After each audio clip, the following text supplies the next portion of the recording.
Assalamualaikum warahmatullahi wabarakatuh.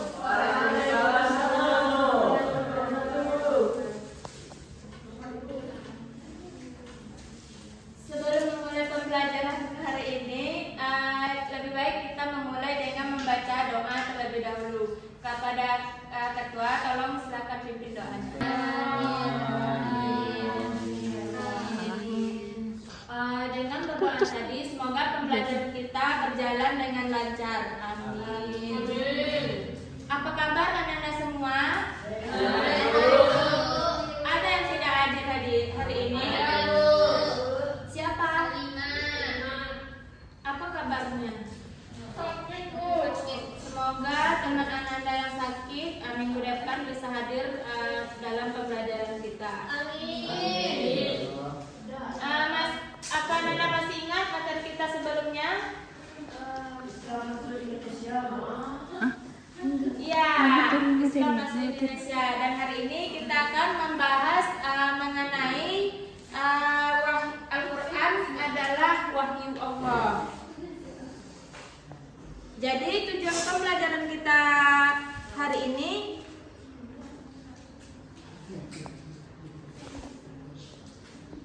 yang pertama mengenai pengertian Al-Quran menurut para ulama, dan kedua nama-nama Al-Quran, dan juga perilaku orang yang berpegang teguh kepada Al-Quran.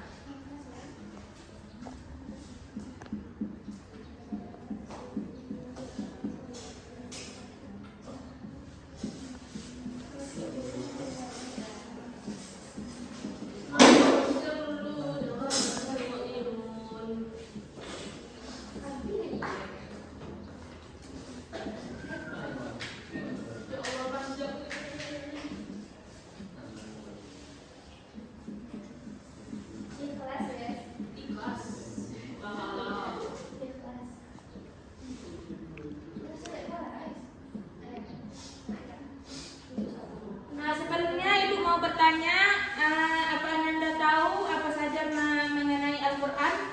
Terkait Al-Quran? Quran itu adalah betul. yang diturunkan kepada Nabi Muhammad. Tunjuk. Nah, betul. Tepuk tangan untuk Anda semua.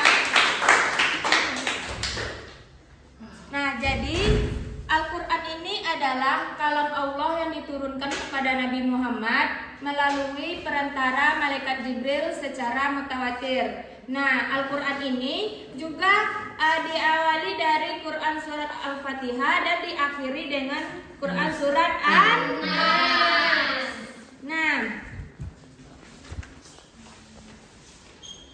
selain itu, Al-Quran juga bukan hanya sebagai lambang keagamaan untuk mempelajari keagamaan, tetapi juga Al-Quran sebagai petunjuk untuk kehidupan manusia. Bukan hanya itu, Al-Quran juga sebagai serius. Nah, Al-Quran juga berfungsi untuk kehidupan manusia, seperti mengatur akhlak, ibadah, hukum, dan juga hubungan kita sesama manusia. Nah, yang pertama kita akan membahas definisi Al-Quran menurut para ulama. Yang pertama ada menurut ahli Yani.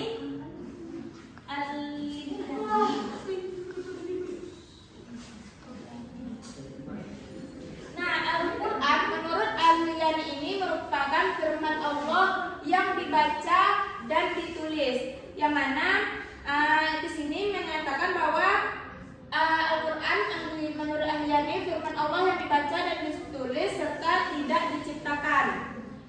Namun menegaskan sifat kemukjizatannya dan juga keabadiannya dalam Al-Quran.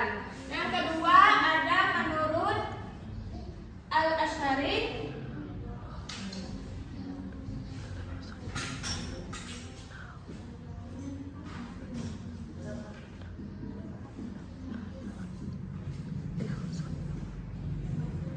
Menurut Al-Asy'ari, Al-Quran ini adalah kalam Allah yang azali, yang mana kalam Allah yang kekal.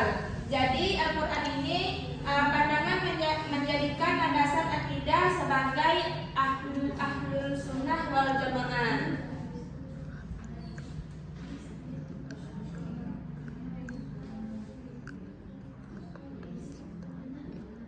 Selanjutnya, adapun menurut Al-Fara, yang mana menurut Al-Fara di sini Al-Quran sebagai firman Allah yang diturunkan kepada Nabi Muhammad dan menekankan identitasnya sebagai wahyu khusus. Dan selanjutnya ada menurut Al-Juzaz.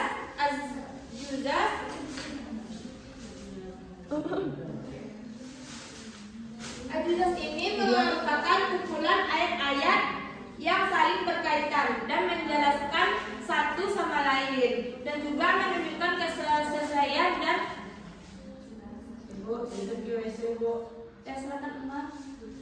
kesesuaian dan koherensi isinya.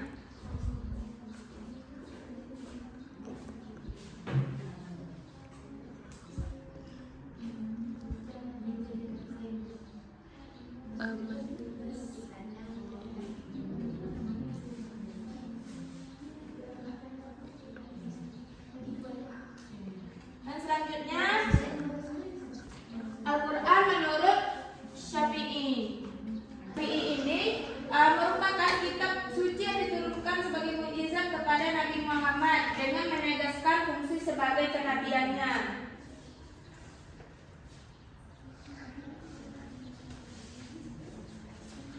Selanjutnya ada juga nama-nama indah Al-Quran. Jadi nama-nama indah Al-Quran ini sangat banyak, tapi hari ini kita akan cuma membahas 5 nama indah Al-Quran.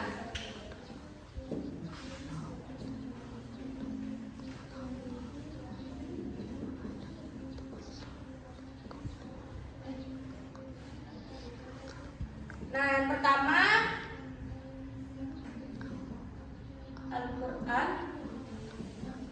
Al-Quran ini merupakan bacaan.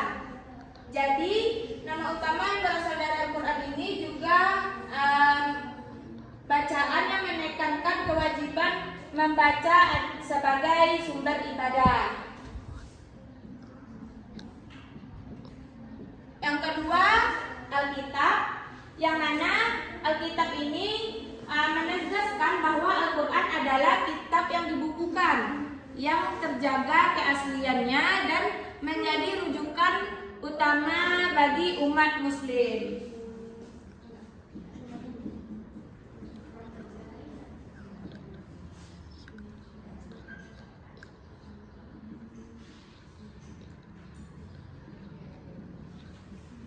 Yang ketiga, Al-Furqan, yang mana Al-Furqan ini yaitu pembeda. Al-Furqan ini pembeda antara yang maha dan yang batil, dan petunjuk dari kesesatan dari halal dan haramnya.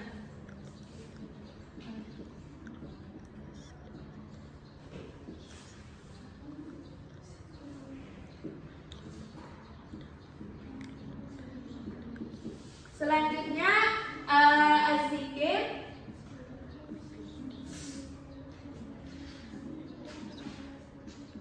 yang mana peringatan. Al-Quran berfungsi sebagai peringatan bagi umat manusia dan juga sebagai tujuan pencipta, hari akhir, dan tanggung jawab kita kepada Allah Subhanahu wa Ta'ala.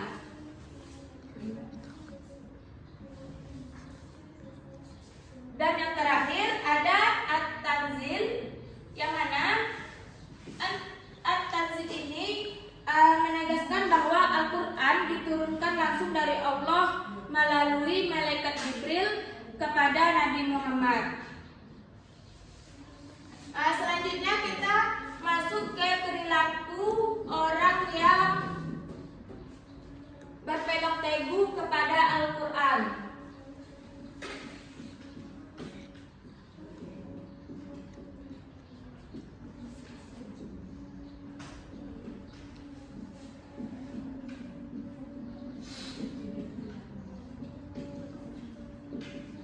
Yang pertama, dengan cara membaca dan menghafalnya.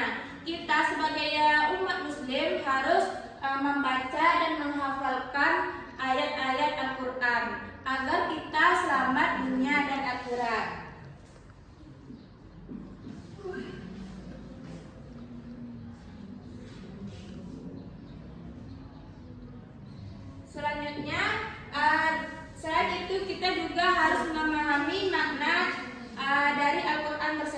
dengan merenungkan makna setiap ayat untuk diambil pelajaran dan hikmahnya. Bukan sekedar membaca, tapi menghayati ayat-ayat dalam Al-Quran tersebut.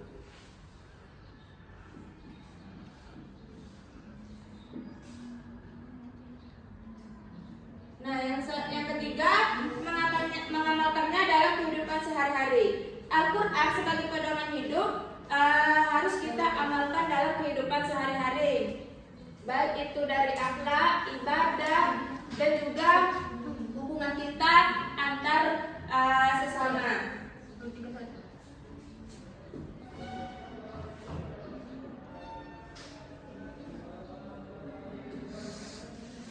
Selanjutnya, menjadikan Al-Quran itu menjadikan rujukan sebagai utama,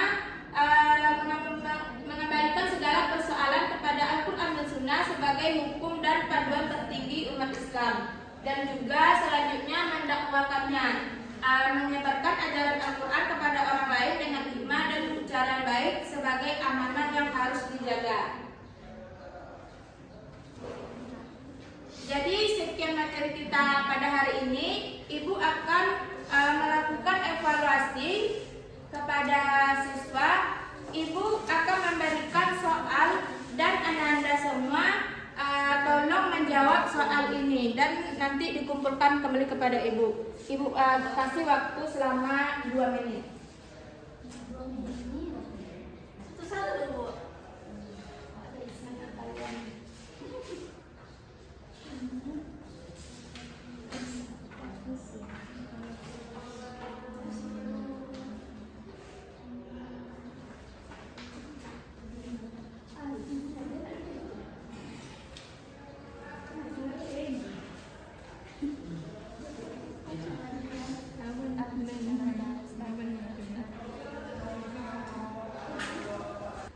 Udah siap Ananda? Sudah Bu.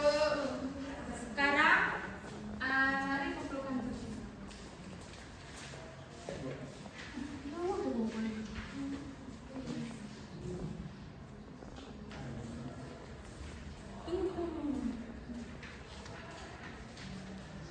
Namanya udah siap? Sudah Bu.